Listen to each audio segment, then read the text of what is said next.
A man chooses, a slave obeys.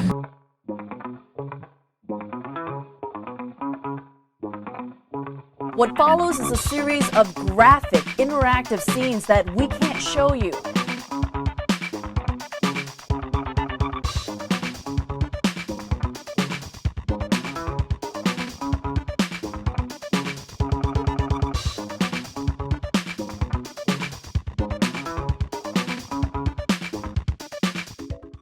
All right, we're here today with Dr. Jamie Madigan, a psychology PhD, a lifelong gamer who seeks to popularize the use of psychology to understand why games are often made the way they are, why they're sold the way they are, and what effects do they have on us. He's written 2 books on this topic, Getting Gamers, The Psychology of Video Games and Their Effect on Those Who Play Them, and The Engagement Game, Why Your Workplace Culture Should Look More Like a Video Game. At some point, I'd like to find out about that. Well, I guess if anybody wants to find about that, they can read your book, and that would be a good start, but that would be really fun to hear about at some point. Dr. Madigan also writes and he podcasts at psychologyofgames.com. I love his podcast, the Psychology of Video Games podcast. I think it's the podcast out there that's most similar to our own in that we're both exploring the intersection of video games with a field that's really outside of game design, but also very relevant to it, right? In his case, psychology and ethics, so check out his podcast. Jamie Madigan, welcome to our podcast. Can we give him a clap here? All right. Yay! All right. Thanks for having me on. On. This sounds like it'll be a great discussion. Cool. So let's start with a straightforward moral dilemma. So this is we're going to talk about essentially the way we encounter morality in video games, right? So let's just start with encountering morality. So 2 people's lives are in danger in our video game. Our protagonist can only save one, or rather, let's say this isn't a video game. Let's just say this is just a regular old moral dilemma. 2 people's lives are in danger. Our protagonist can only save one. One is a pretty good friend. The other is a single mother of 2 whose kids will be orphaned if she dies. Now, I can get a dilemma like this in a TV show like The Walking Dead. And I could read about it in a book, like, let's say, Sophie's Choice or something like that. Or, of course, I could play it in a game, which is what we're here to talk about. Is there a way that psychologically my experience in approaching each of these situations would be different in these kind of different medias? Yeah, I mean, I think so. Video games are unique amongst other kinds of media in that, when you play a game, you're co-creating the experience along with the game developer. So, they create the world, they set things in motion, they line things up, and then they give you choices and agency and options. And the way that things turn out, you have a say in. You have agency in it. And that's very much unlike movies and books and TV shows or plays or whatever else you want to look at. And I think that's really interesting. That's led some people to do some cool research, in the last 15, 20 years, sort of taking the models that have been used to explain the way that people judge the morality of characters and other kinds of media, and then use it to react to or form, intuitions about or judgments about the morality of video game characters. So and we can kind of get into like the different kinds of characters and the different kinds of experiences and avatars and how research suggests that those affect people's moral judgments and reactions differently. But I think if you have a situation like that, a lot will depend on if this is like a predefined character, in a narrative, or like a blank slate or something in between. In practice, most game characters are not at either of those 2 extremes, where it's a completely blank slate, like Pac-Man, or it's like a completely predetermined character. Maybe that's a little bit more common, where you're playing as an avatar or character that does have like a very well-defined, moral code or what have you. But most of the time, and in most of the situations that I suspect we're interested in talking about here, like it's sort of a blended area where the player gets to be part of it and gets to sort of determine what the outcome should be, not only what it will be, but sort of like what's best for this narrative. Right, because in a scripted narrative, the character would respond the way that the character is supposed to respond, how the writers imagine the character responding to these things, right? So when you give that agency to the player, that feels different.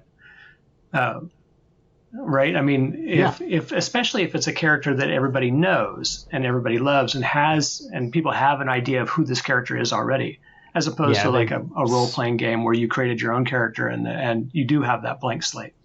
Yeah, if they've spent the last, 30, 40, 60 hours, playing as this character, with this character, then at the climax of that narrative, they might have a pretty good idea of what the character's reaction should be and what the character's choice should be.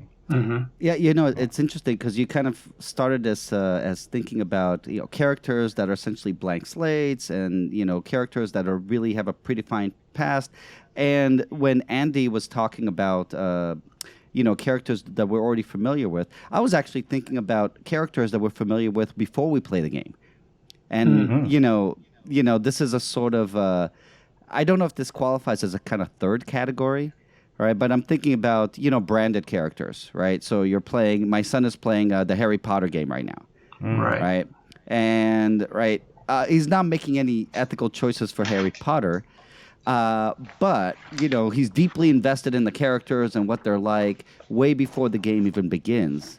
Yeah. And so he didn't have any say. Right, because a lot of times we get these blended characters where we have a general idea of kind of where they're coming from, but our choices add additional, let's say, personality or character traits to them. But here we already have completely predefined characters in some sense. Mm-hmm. And that probably has a much more consistent effect across players if everybody's familiar with them. So is there a psychological difference to the way that people make choices in those cases? So, I mean, this is kind of a young area of study, especially as it relates to video games, and a lot of this is just getting started. But, the research that I'm familiar with has suggested that when people are playing this sort of predefined or strongly defined character, that they will make the choices that they think the character will make. Or if it's just not even a choice, and like this is the thing you have to do to continue on the game to get to the next level or whatever, that people will not react unfavorably. They'll react favorably to that, and they'll think like, well, that may have been a real jerk move, or that might have not been the move I would make, but I get it and I accept it. So, they're more likely to look at that avatar and think like, okay, I understand this character's motivation. I understand their moral system, and I will not have a problem, or I'll not even think about it very much, to act in a way that's consistent with that. One of the examples that I always like to bring up about this is the very end of The Last of Us. So the first games, not The Last of Us 2, and kind of brush up against spoilers here for anybody that hasn't finished that game. It's pretty old at this point, but I think it's safe. Play. Yeah. So, you're playing as Joel, who is this very grizzled, very survival-oriented character who is extremely protective of the other main character in the game, a young girl. And he, the things that he has to do when he goes into, like, right up at the climax of that game, and, there's a certain point where he's going in to rescue Ellie, this girl, and the only way to proceed in that game, is to take some pretty harsh actions on Joel's part. And it's not really a moral choice, but we can still sort of have these like moral reactions, to that media as we play through it. And I always play through that and thinking like, this is not the decision that I would make. Like I would not do what Joel does in that moment, but I completely understand Joel's character and his sort of moral code and why he's doing what he's doing. And I really didn't have a problem with proceeding in the game that way. It's a great example because for the norm that you talked about essentially is games give you agency, but Last of Us really takes away your agency, right? At that example, at that end, right? And I wonder, if we get to that part, and anybody who has not played The Last of Us, play The Last of Us. There's a reason why it's so famous, right? But let's say there's that point where he saves Ellie, right? And if you would, and you really don't have a choice but to save Ellie if you want the game to keep going. Turn off the game if you don't want to do it. That's your only other option. Right. Yeah. But if they would have given you a choice, right? It's interesting, right? Because knowing what you know from him, right? I mean, he loves her, right? And his motivations seem to be really very, very personal. But the ethical thing to do seems to be, number one, to respect her wishes, right? And number two, to save the world. To save humanity. Right? Yeah, exactly. So here you have this kind of conflict, right? With this predefined characters, you're really familiar. You feel the emotional bond. And what do you think? And I realize this is probably not the kind of thing that there's strict research about. But what do you think players would tend to do if they had the choice and if they had to choose between essentially going along with the character's motivations there versus going along with what seemed to be in the story the right thing to do? Which way do we tend to lean stronger towards? Yeah, I mean, we don't have to think about hypotheticals there. Lots of games do give us those kinds of choices. Not The Last of Us in particular, but there are, there's this other category of games, this blended, game where you have the ability to influence the avatar and choose, make choices about what they do and what kind of person they are. And like classic examples are like the Mass Effect games. Do you want to be the renegade or the good person, the renegade or the Paragon. Paragon? Yeah. Thank you. The Infamous games. Do you want to be the hero or the devil? And it's literally like color coded, like red or blue. Right. In a lot of places, a lot of cases. And then the more traditional adventure games from like Telltale, back when they were putting out things like Walking Dead and these other games in that vein, where that was the main mechanic of the game and the experience, is you would make these moral choices. And when people have more of a character that they have control over shaping or deciding how it's going to play out, then some of the research that I'm familiar with and that I've read and people that I've talked to suggest that people do tend to make the choices that they think they would make, if they were in that situation. Not always, and I think the huge caveat there is maybe worth a whole separate diversion in and of itself. It's like people will do things that have utility, like in the game, that will get them an achievement or unlock something. But that stuff aside, they tend to kind of apply their own moral compass to those situations, and whatever moral qualities that are most salient to them, either naturally or that have been made salient to them by the narrative or something that the game has done to make them think about harm versus loyalty versus purity versus all these other types of moral touchstones, then they tend to kind of follow their own compass.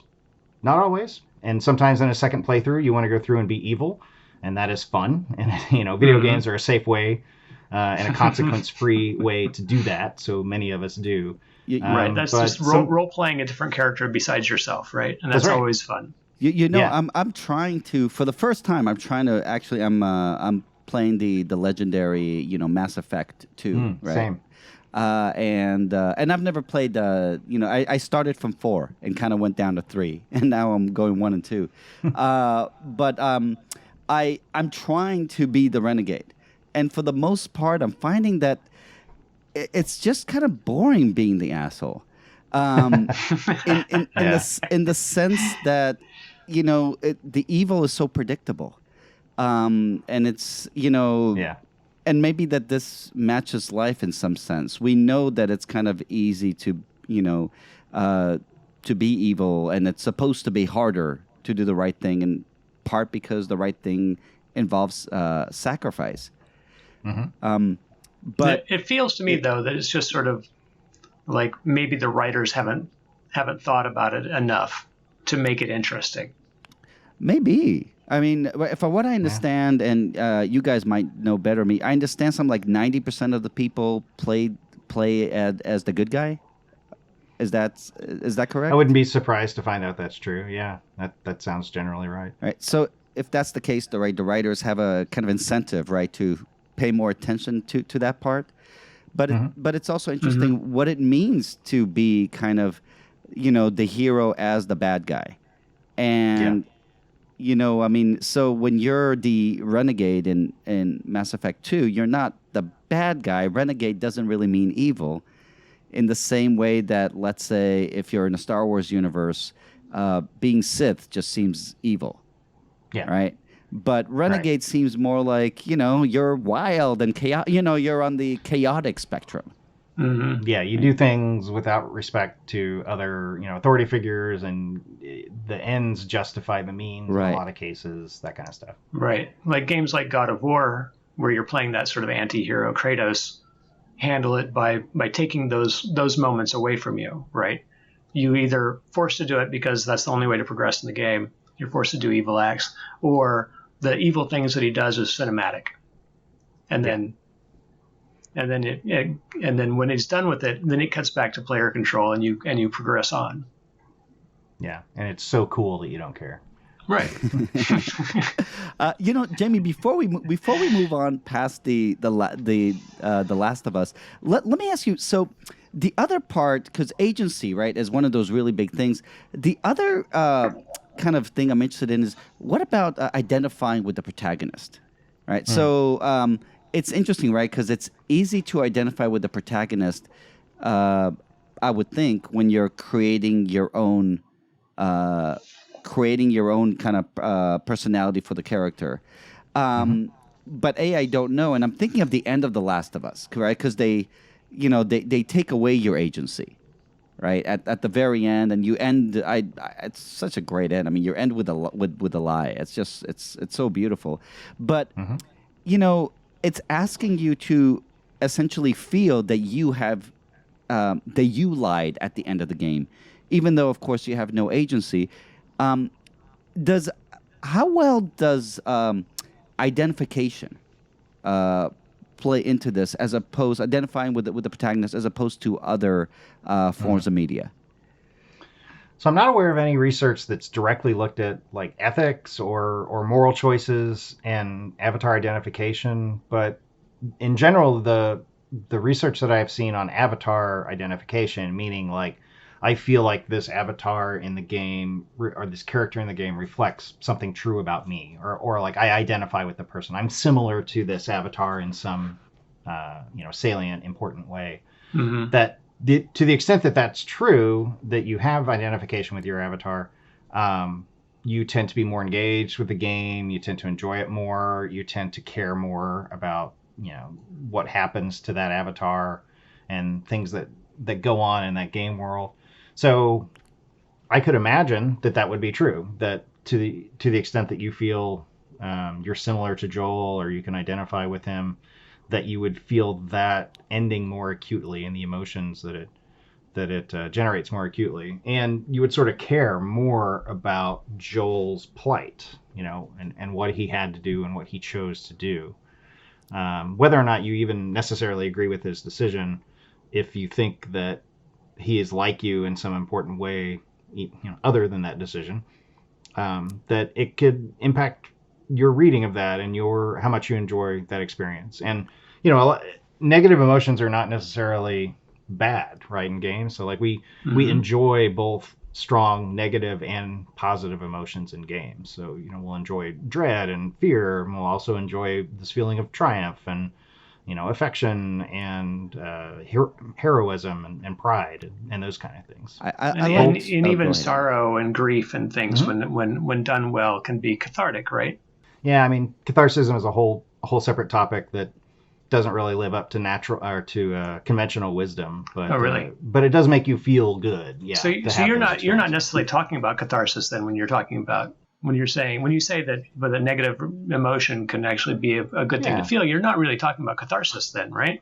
Not necessarily, no. I mean, just having negative emotions in a safe place like a video game can be just exhilarating and entertaining, and just sort of, it's a safe way to have those sorts of experiences that you might not get or might not want to get outside of video games. So, let me give you an example, Andy. So, in Life is Strange. So, when I played Life is Strange, I had an experience of shame.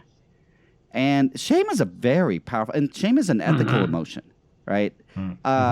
Which is why... It's one of the outcomes that researchers in this area look at, yeah.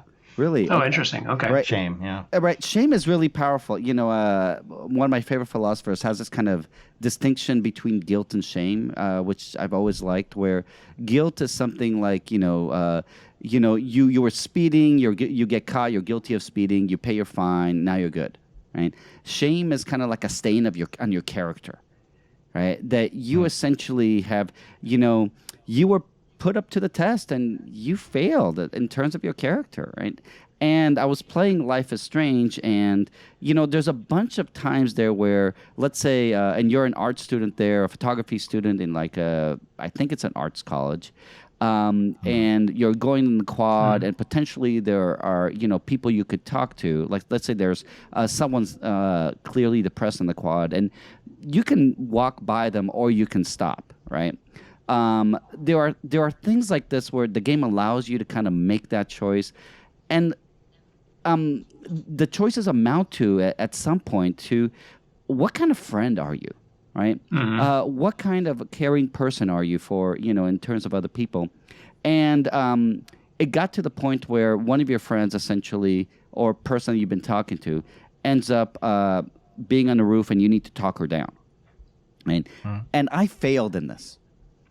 And I felt, and then I saw, at the end of the chapter, they show you what other players did, and apparently only 20% of the players failed to talk her down, right? And I felt like I failed as a friend, right? And that this game, because I identified enough with the player, right? That this reflected enough on me that I began to kind of question, how compassionate, how empathetic am I to the people that I see, that I have in the world around me that I could help? How much attention am I really paying? Am I really the kind of person that is a good friend? And it wasn't cathartic, but it was a kind of a deep and memorable learning experience. And I thought that was really great. Yeah, I got into the same situation, but I went back to a previous save so that I could talk her off the ledge, literally. Because I was like, oh no, I'm not living with that. I'm going to take advantage of the load game feature in this and make things right. Well, it's interesting, right? Because that already makes me feel like, oh my God, I'm not the only one. Maybe I'm not that bad of a friend. So, right, I'm using. I mean, of those 80% that saved her, how many of them saved her after failing first? Good question. Yeah. Or got to the point where they realized they were going to fail and bailed and went back to a previous save game. It's interesting, right? So we talked at some point about morality systems and about this idea of being judged. Right. And it's interesting because, I kind of felt like I was being judged in some sense by the fact that 80% of the people did not make the mistake that I did. Right. It's sort of comparing ourselves with the norm, right? I mean, that's a different way of sort of judging ourselves. Yeah. Jamie, do you by any chance know, and I realize this is, we're throwing questions to you in some sense out of left field, as if you're like the psychologist that knows everything about, I'll tell you when I don't know. Okay. Yeah. Do you know anything about those? So I'm a fan of those. I don't know what you call them, Andy. And Andy, maybe you know what they're called. Games that have at the end of a chapter comparison to what other people did. Is there a name for that? Well, yeah, it depends on the game, but I mean, the basic kind of thing is just a leaderboard, right? It's just it just shows you what. There's this otherwise it's just a status screen of some sort. Right, but it's interesting, right? Because for some situations, if it's just like you went this way, or you went that way, you made this choice, it's typically not that interesting. But when you get into moral decisions, you chose to. The Walking Dead has this, right? You chose to kill this person instead of this person, but only 11% of the people chose the. I'm wondering, Jamie, do you know if there's been any studies on how these things affect anyone? Because it can be a kind of form of judgment. You're the judgment of the masses, and you're the oddball out. Totally, yeah. I mean, there's a long-standing line of research in social psychology that says that when we're not sure what to do, we look to what other people like us do, and we glom onto that, or we'll make the assumption, use the mental heuristic that other people like me did this, therefore that's the right choice, or therefore at least it's an acceptable choice. Mm-hmm. The issue with the kinds of games that we're talking about is that you don't find out what other people did until long after you've made your own choice. It's typically at the end of a chapter.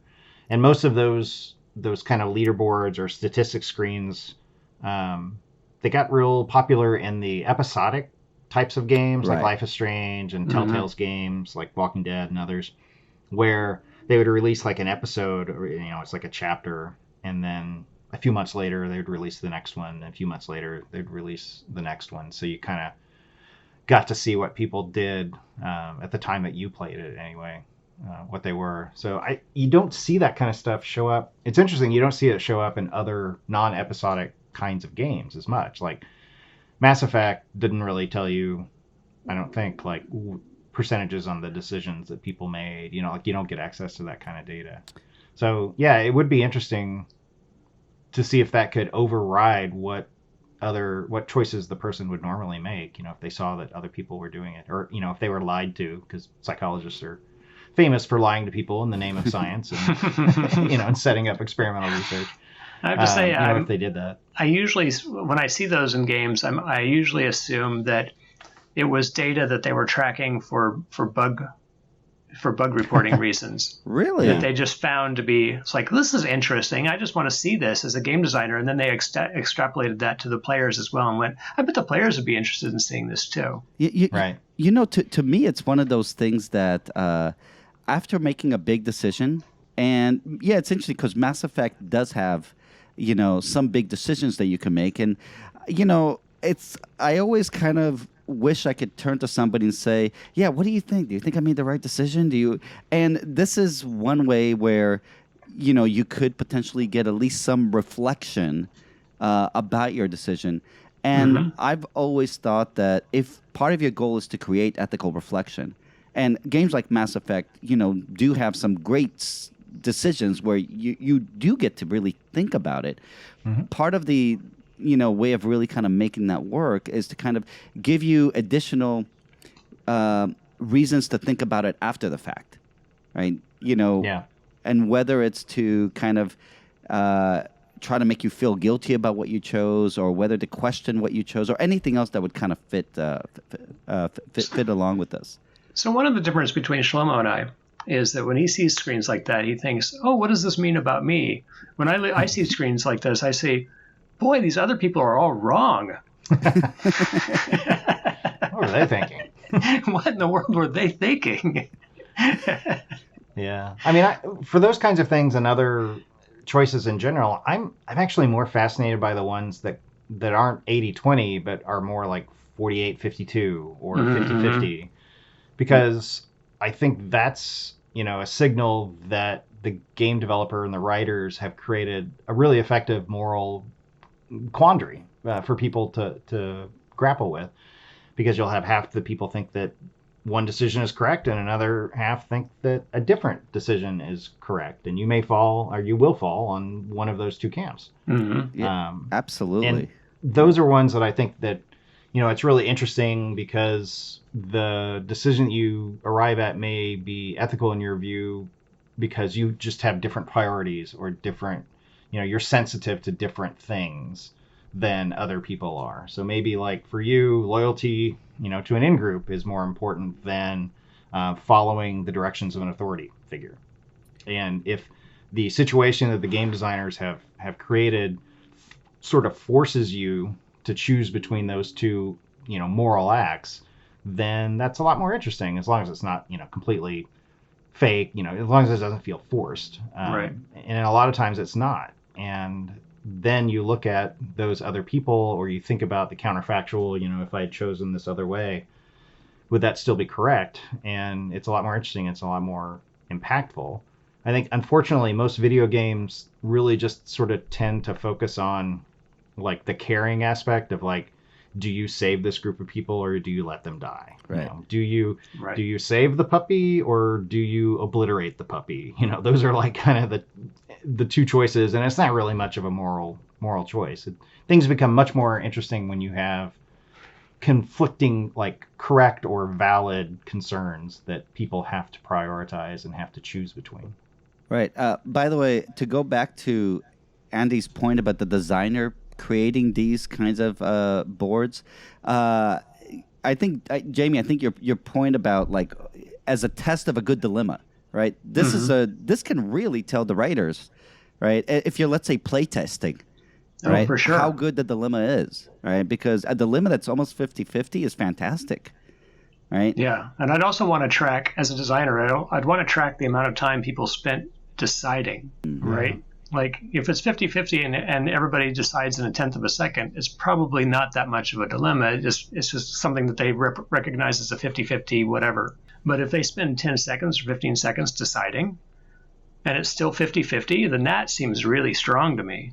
Right. Yeah. Or if they pause the game and then alt tab out to YouTube to look up like the different options or outcomes, then you're really onto something there. Which is interesting. So let's get back to that in a second. But before we do, I want to. So you mentioned, God, I'm trying to formulate this question, right? These values that we have, right? Like the value of purity or of valuing authority. It's interesting because on the one hand, you said that we tend to play by our values, right? When we have these kind of open characters, but it strikes me that almost all the characters that I play live a very different life than I do, right? In fact, they're all incredibly good at violence. Right, incredibly efficient killers. Yes. Right, they're efficient killers, and they are, and their backstory is such that it already kind of suggests that violence is kind of the answer, and usually, they're on the side of right, even if the ends justify the means, right? Is there a difference between the values that say I might apply to my own life and games essentially putting us in a situation where we're asked to, the way we encounter the world is kind of different because the characters we are very different than our character in real life? Yeah, I mean, the way I understand it, it kind of echoes back to some of the things we were talking about earlier about, you look at a character in a piece of media, especially a video game, and you will think about, well, what would this person do? What would this character do? What's the right moral choice for them? Or in this fantastical situation, what's the moral choice? If you're talking about intergalactic warfare and curing diseases that threaten populations of entire races, like happens in Mass Effect, it's one of my favorite examples of a moral dilemma with the genophage there. Mm-hmm. That's a little bit less familiar to you, right? And you may have to rely on some things you've learned or some scaffolds you've built around that character and sort of the stakes and context. If it's something like Life is Strange, where it's a much more relatable thing of, do I say some comforting words to the upset person, or do I, stand up to the bully, or, do I let this relationship move into a romantic area or keep it in a friendly area? Like, those are all pretty relatable quandaries, and we may expect that our own judgments are more front and center. Mm-hmm. I'm not aware of any specific research that's tested these questions, but that's my intuition. Yeah, it's interesting. I'm thinking of I tend to have, a respect for authority is not, let's say, I don't have a lot of value for that, right? But if I'm playing a character that is in the military, I would presume that they probably do have respect for authority.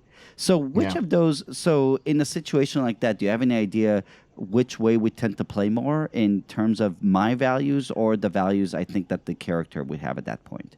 Yeah, I mean, in psychology, we're talking about groups of people and tendencies and averages and so forth. Right. So that said, I would expect most people to play in the way that they expect that character to behave. Okay. And your own stuff, like for the sake of the story, unless the game is very much set up to be incredibly flexible and you have lots of choices. But I think this effect gets stronger for the more binary or tertiary three-way decisions that you can make.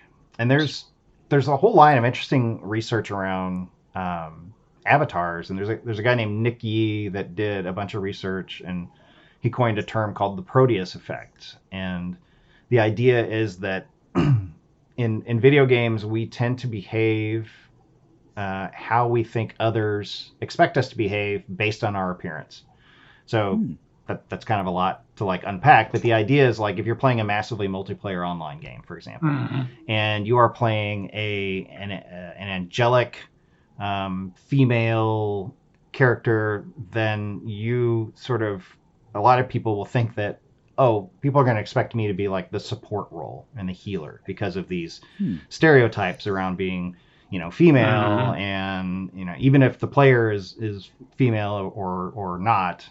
So a lot of these things are sort of tied up in some unfortunate stereotypes, but even then, like, you make intuitions about what other people expect you to do based on your appearance, not necessarily on who you are, but who your character, how they look. And so if you're like a very beefy, thorny guy who's in military fatigues and has two chainsaws for hands or whatever, then you're gonna play much more aggressively. And if you are something that looks more nurturing and healing, then you'll gravitate towards another role. So I kind of see that Proteus effect coming into play a lot of times here, where you'll, even if there is not a massively multiplayer game and there aren't necessarily other human players judging you, those sort of habits still, and those mental shortcuts still might come into play. Is that so? I have two questions about that. First off, early on we talked about how in a lot of ways the player becomes a writer, right? I'm a co-creator. This is a co-creator. I'm co-writing this scene with the writer. I understand the character. I understand what the character would do. One of those ways that I can understand a character is by what they look like. And when we create characters in various media, we create their looks. When we're creating a character out of whole cloth, we create somebody that looks like who they are, because it's a communication tool. Right. Yep. I don't have to communicate a whole lot of backstory about somebody if I can do it by the way that they look. Famously, when what's his name made the first Dune movie, mind blocked his name, director, and he put them all in basically medieval wear. Their clothing was sort of all medieval. That was just a way to like do a shorthand of saying this is what society is like. This is a society that's sort of in a very medieval sense. It has houses and kings and this and that. And he could do that just by the way he dressed them. Does this suggest that there is a role-playing skill, that there is sort of an experience with like, oh, I'm used to playing different characters and so I understand the different ways of doing that, versus somebody who may not have much of that skill and may just play it the way they want to play it themselves because that's who they are? Like, does it suggest that there's like an experience, like some sort of experience with role playing that comes into play here?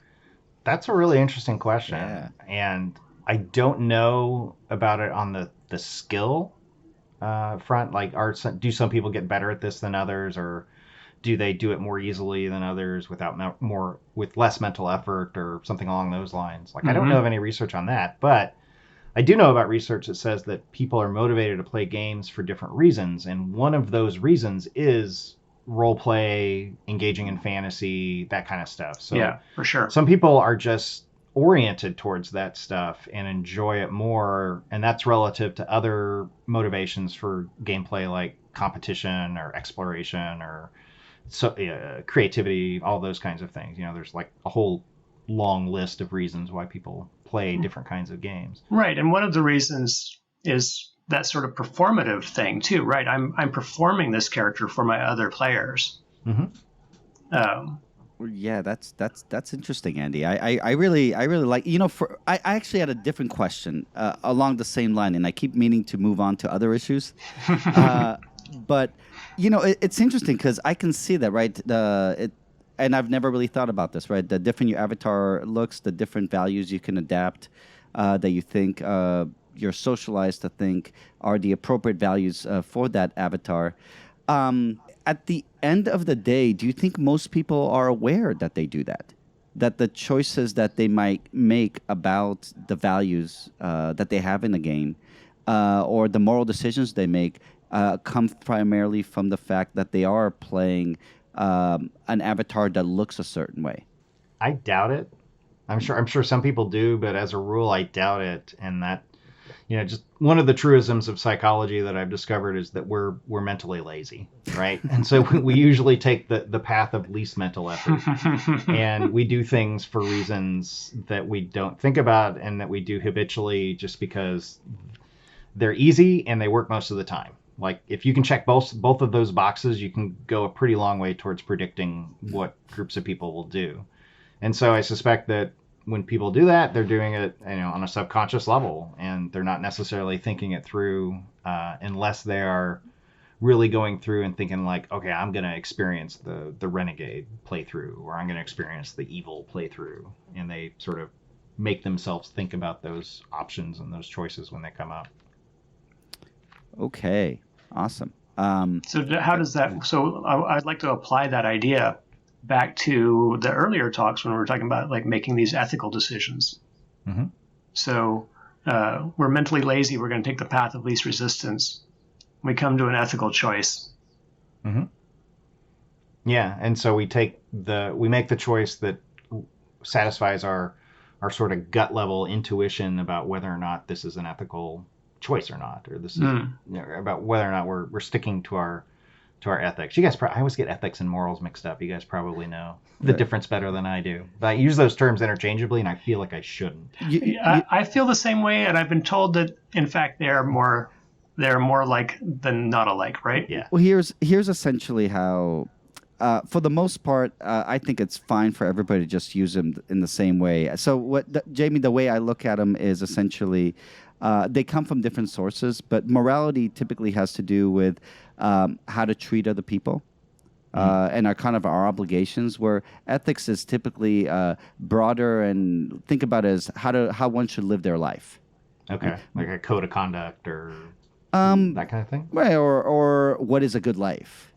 Okay. Right. What should you aspire to? What kind of person should you be?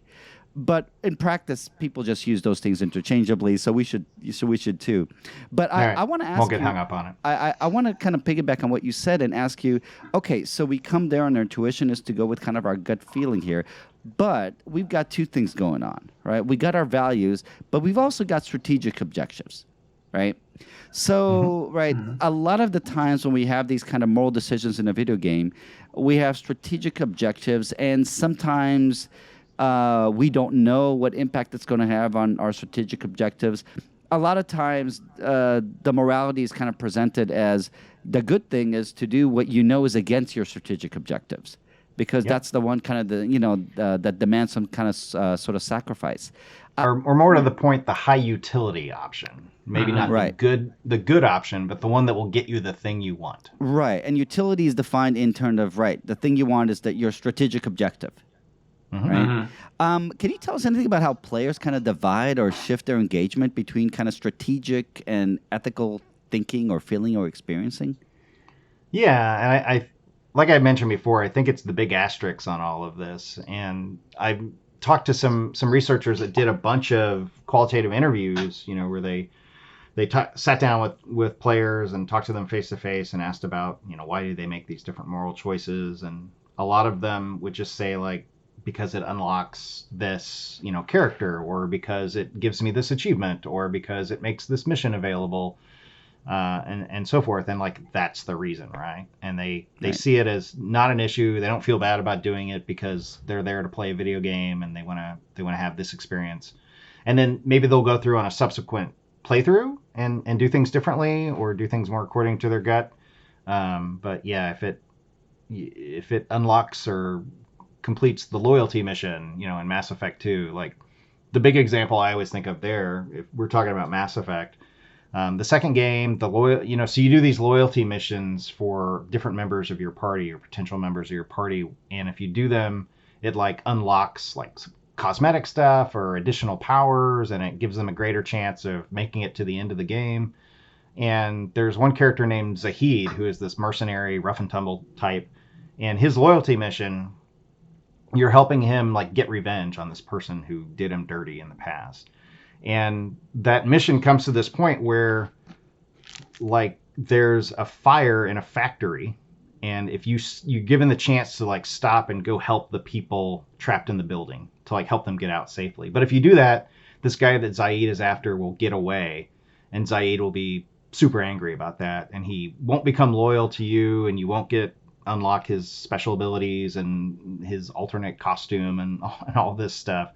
But like literally, like I was like, okay, those people are gonna burn.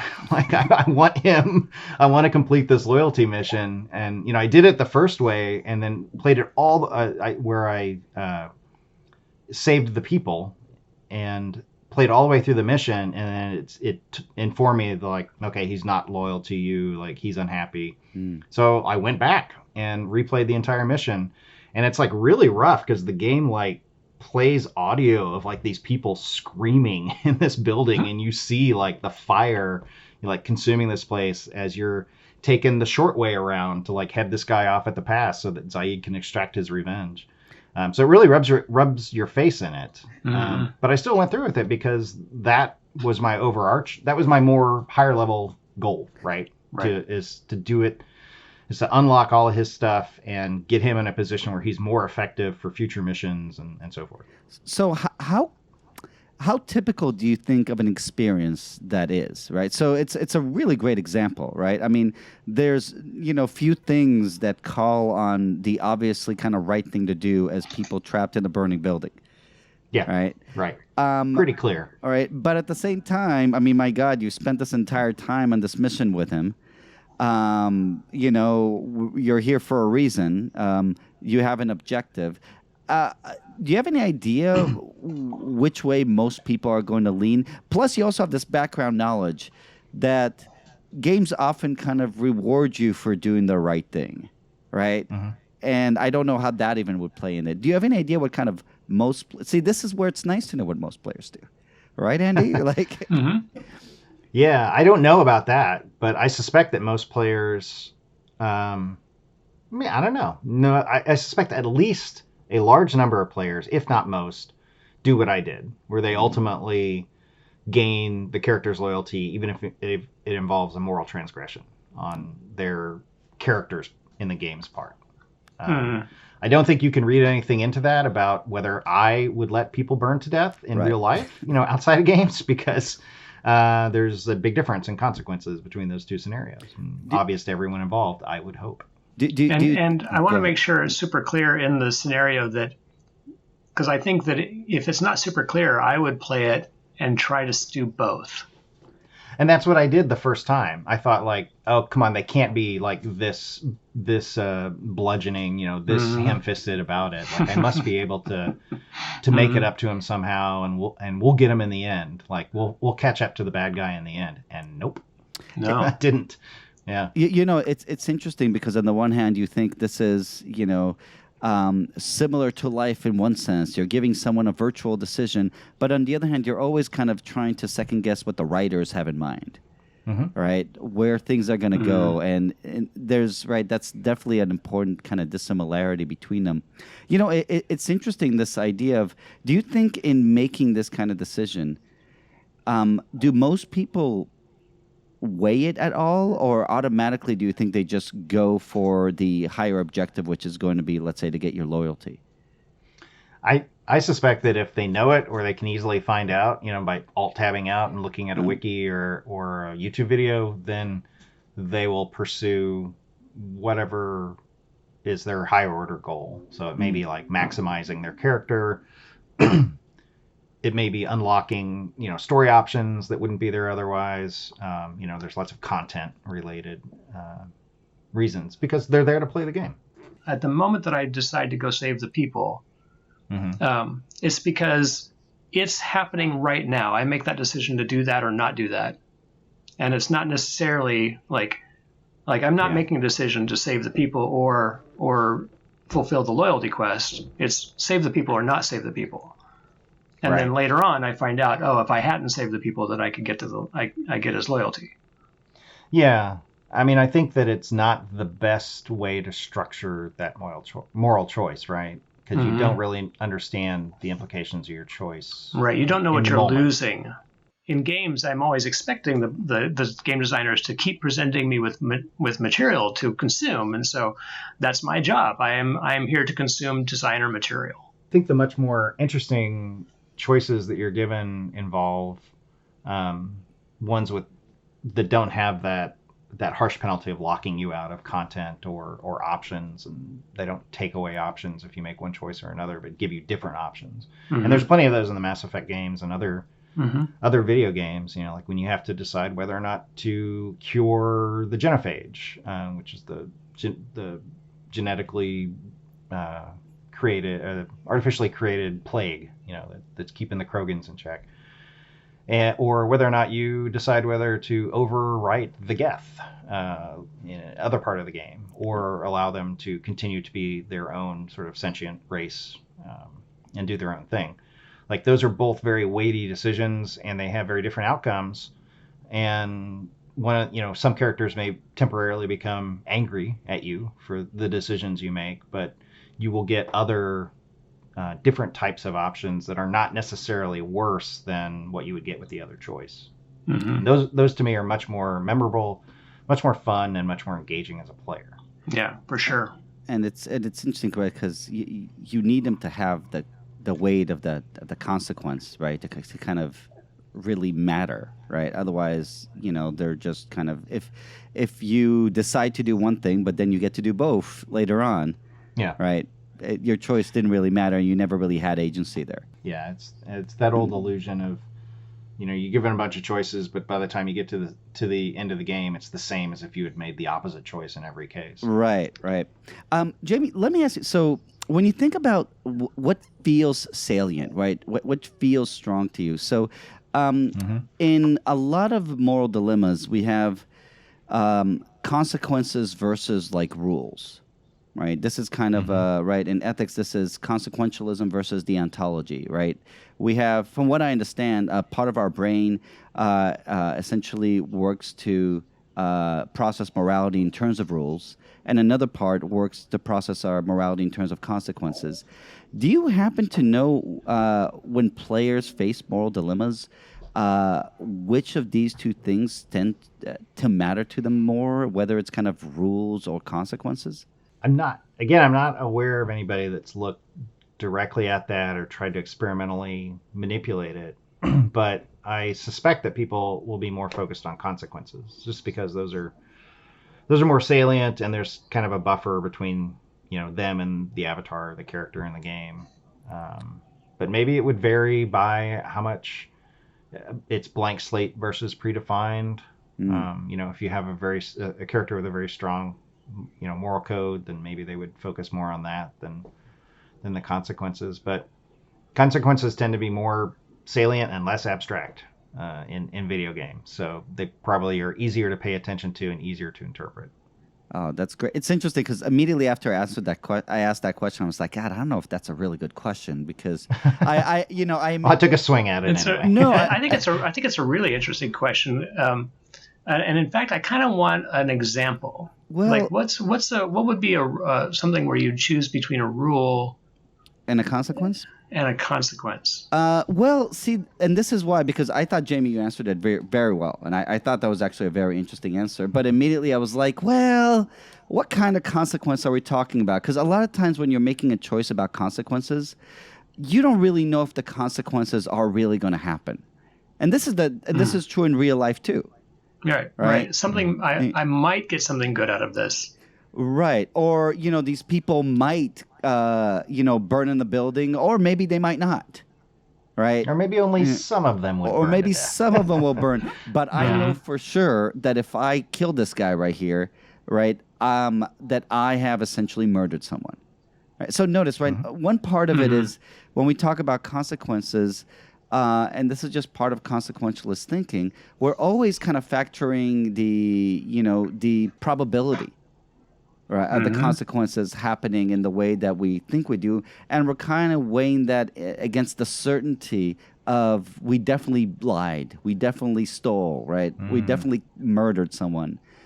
And it seems to me that and you add this to the fact that in real life we kind of calculate probabilities. Right. But we do it very badly. Poorly. We're very bad at risk assessment. Yeah. In part because of our cognitive biases, right? Yeah. And because we rationalize things. Right? Going back to that, we're mentally lazy. Right. Right. Though it's interesting, right? There's so many things that could get us to calculate consequences, in a certain way, especially in the way we would like them to be in the real world. But then in the game world, you add this kind of, but what are the writers thinking, right? Right. And it's interesting because as someone interested in making moral dilemmas be more effective in video games. Like I think both of the moral dilemmas that in Mass Effect that Jamie talked about are really great moral dilemmas.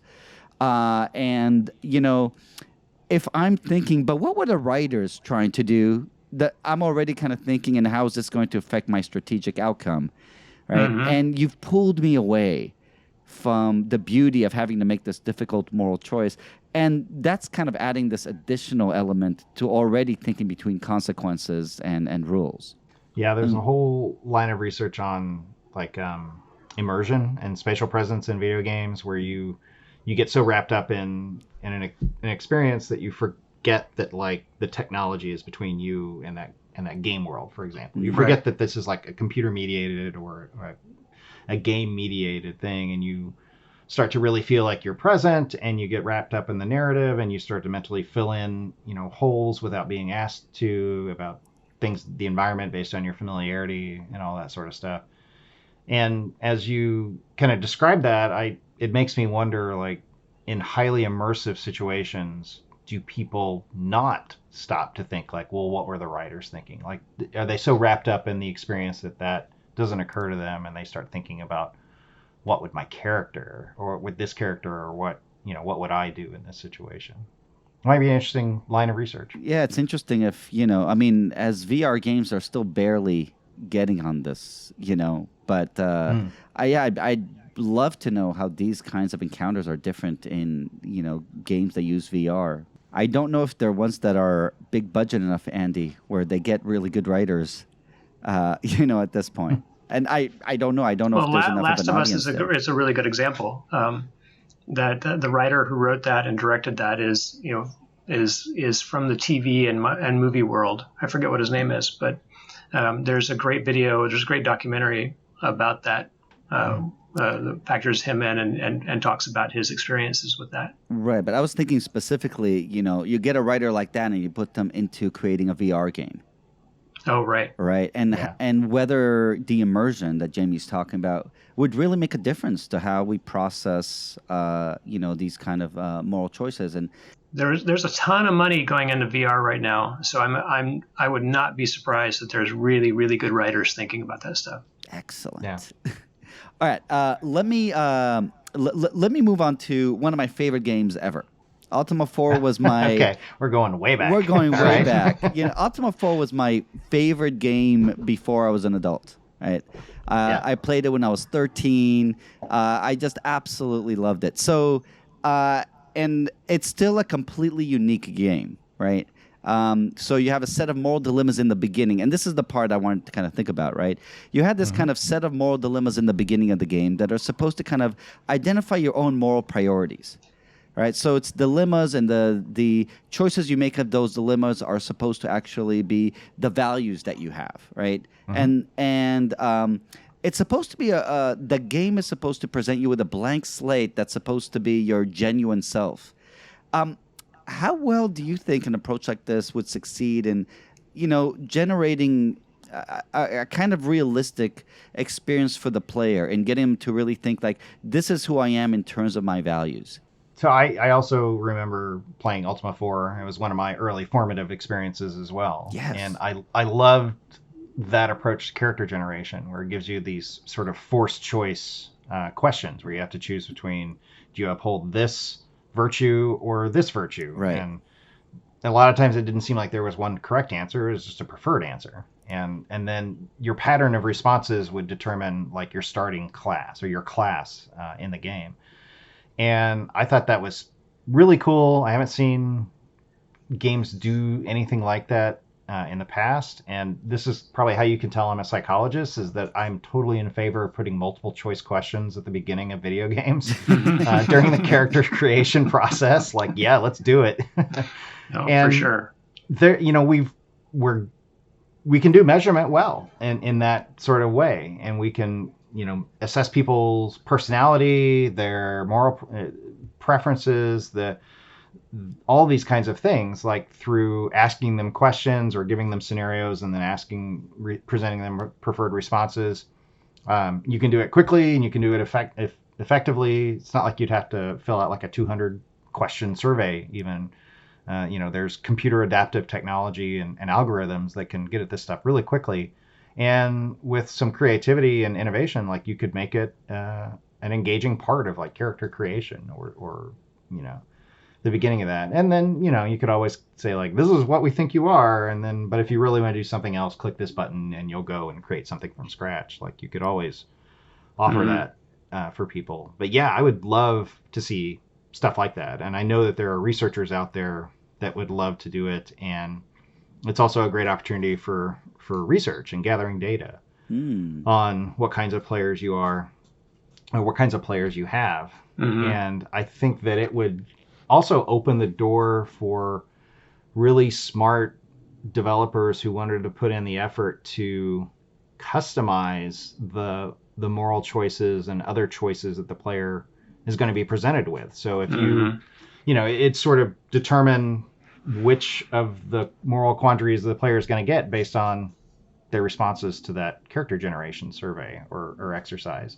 Right. And then that would be a lot more interesting than do you save the puppy or do you send the puppy to college kind of questions that we typically get, because you could really force those, well, I'm going to pause the game and think about this, like kinds of experiences, like what would be the right thing to do here?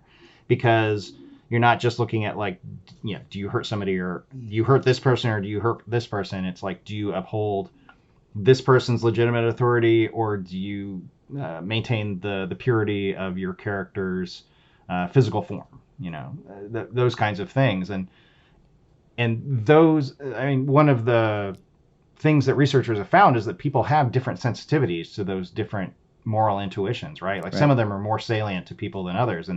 And people vary in which ones they prefer or which ones they pay more attention to or react more strongly to. So if you knew like which ones people react to more strongly, then you could really sort of behind the scenes engineer some really powerful experiences during the game. And there's, also been some cool research where people have manipulated, temporarily manipulated which of those moral codes is more or less important to other people. Like during the 2012, 2018, and like that span, there were a couple of studies that had a bunch of people, like 300 or so people, play through Neverwinter Nights, which was an old RPG game. So it's not the massively multiplayer game of the same name, but this was like a single player role-playing game in the old mold. And they modded the game to sort of present players with different moral quandaries based on those different areas of, care, fairness, purity, authority, and loyalty to in-groups. So they like set up these different scenarios and then looked at how people reacted and like what choice they made in the game. And they had surveyed the person beforehand, like had them fill out some questionnaires. So they sort of knew like which of those things was as a baseline was like more important to the person. And they found out that you could reasonably predict the choices that people would make on those side quests or in those quests in the game based on the survey that they had completed. So they kind of had an idea of like, oh yeah, this person, purity is really important to them. So when they do this side quest, they're going to, choose to clean up the lake or whatever it was. And then like a follow-up study had used some sort of subliminal techniques to like prime people to think about different moral codes, and say they would put something on the screen that brought this idea of like fairness to the surface. And so they like primed the person to think about fairness, and then immediately gave them the side quest that's related to fairness. And they found out they could manipulate like the choices, the moral choices that the players would make. Not everybody. Again, we're talking about like groups and tendencies and averages and so forth. But I found something similar in a little game design exercise that I do, where we take game theory, the game theory games, so really simple things like Prisoner's Dilemma. Prisoner's Dilemma Is the one that everybody knows, of course. Game, that kind of stuff. Yeah. And we strip it from its story, so it's just mechanics, and we have a group create a new story for it. Yeah. And then they play it with some people who don't know the story, and see how it goes, and then have them change the story and do the reverse story, make it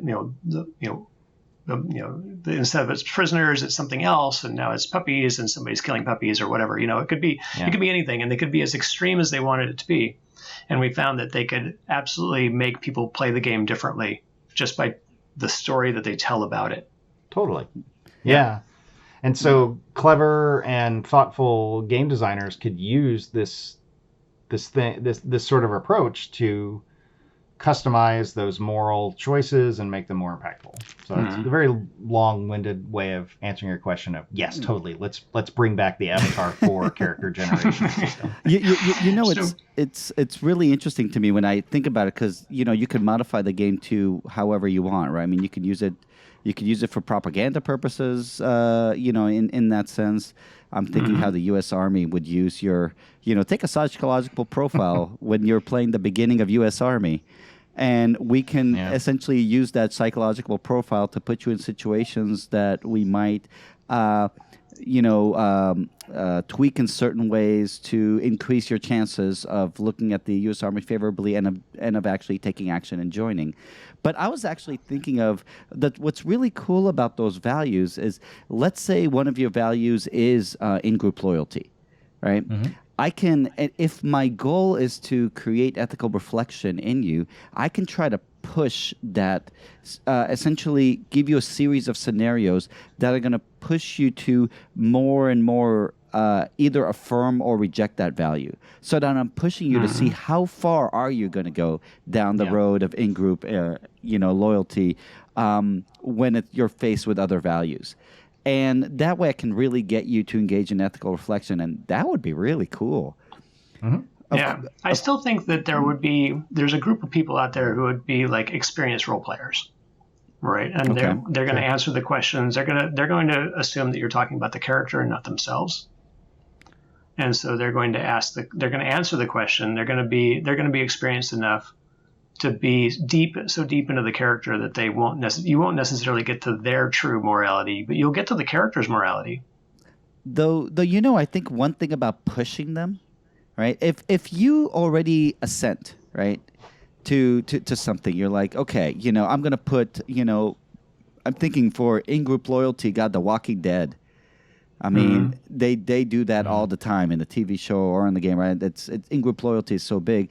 If you keep pushing it, even if you're essentially, I'm just playing the character, at some point, I'm assuming you're going to be thinking, yeah, God, am I going too far with this? Right. This player will think, is this the hill that this character dies on? Right.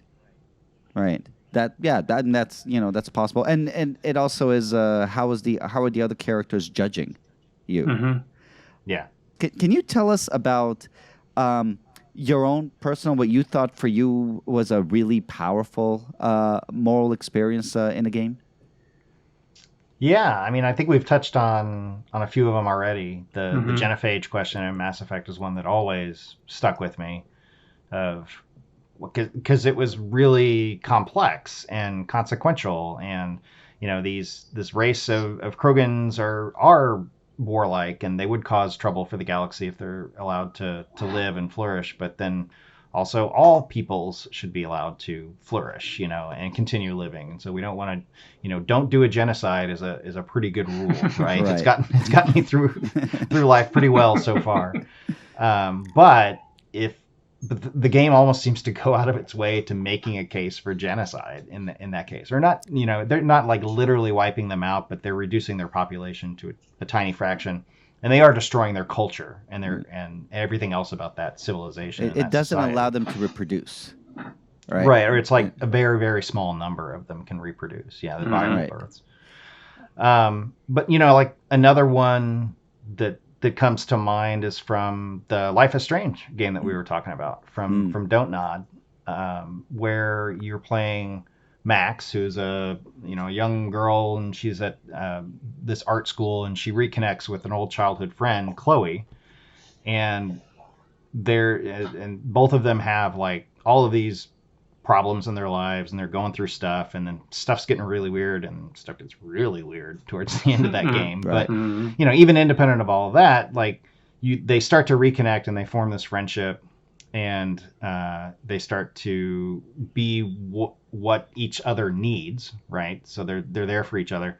But there comes a point in the game where you get to decide whether or not Max kisses Chloe and they initiate like a romantic relationship. And that was one of those where I kind of like paused the game. It's like, do I want this to happen? Like, that could be fine. Like, they could enjoy, each other in that way.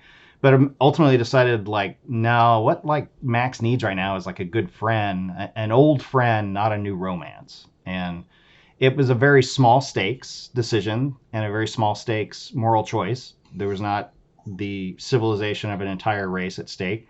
It was just the relationship between these two people. And, I decided to have them just stay friends because I thought that was more appropriate and more of what they needed. And despite being like a small stakes sort of choice, I thought it was like a really relatable and interesting choice, and one that a lot of people have probably had that situation, where they had a boy or a girl that wanted to be more, or they wanted to be more with that person, but maybe that wouldn't have been the best move, or maybe one of them thought that wouldn't be the best move. All right. Jamie, let's see. One final question. Since we've talked about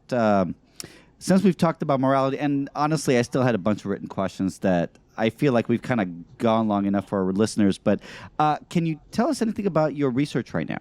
What are you actually looking into right now? Yeah, I mean, so I don't do the research myself because that stuff is hard.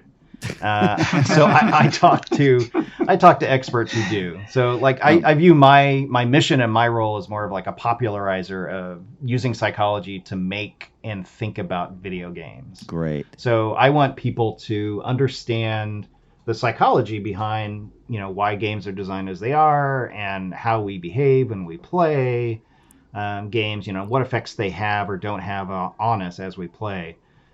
So I find people who have done that kind of research or who have applied research in, when they make games or manage communities or market games or do any of that sort of stuff. And I try to bring that to my readers and listeners. So what research do you want people to do?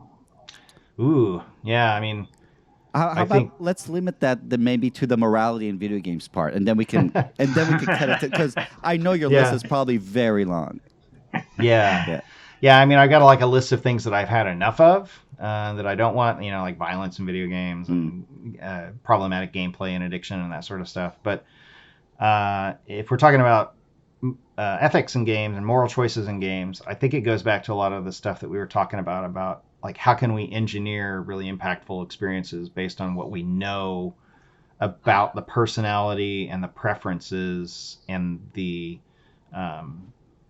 those things about players, and somebody to experiment with that sort of stuff and find out like, is it possible and how effective is it and what effects does it have, after the person steps away from the keyboard or the controller, and does it make them reflect on other issues, and can you change people's morals and how important they think different things are to them long term, not just during the game or not for 30 seconds after they finish playing the game, but more long term changes for the better and for their benefit.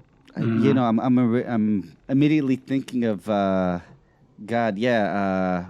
using some like moral development, like James Rest moral development, and to see if people move up on stages. Moral development or something like that by playing certain video games. I don't know if anything like that has been done or. People have like looked at, can you use games to teach people how to be empathetic or have empathy or understand other people's points of view, that kind of stuff. And my reading of that literature is that it's very mixed, and especially when you look at like long-term changes or changes that extrapolate and apply to slightly different situations. They're not universal changes. They're just like, in this very narrow situation, I now view this differently, but don't in other applications. Right. Okay. All right. Thank you. Jamie Madigan, check out his podcast. Check out his website. The podcast again is Psychology of Video Games, and the website is psychologyofgames.com. That's right. Jamie, we end our podcast with a good podcast, GP. If you want to join us, good podcast, Andy. GP. GP. Good podcast, guys. All right. Play nice, everyone.